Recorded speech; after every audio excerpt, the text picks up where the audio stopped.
Văd pe masă un bilețel, uite asta.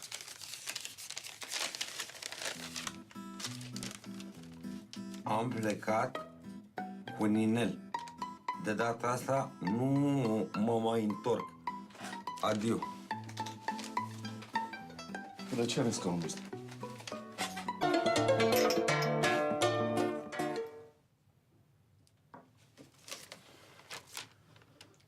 Pe mine asta mă sperie cel mai tare, că zice că nu se mai întoarce.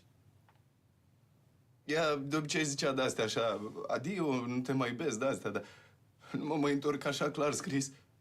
Ia, vezi că începe un rând numai ca să scrie asta și cu litere mari și subliniat. E prima oară, mă, când faci așa. Păi, eu vreau să știu cine e, mă, dracu, e Ninel ăsta, mă? Isu, prostule! Nepotă tu!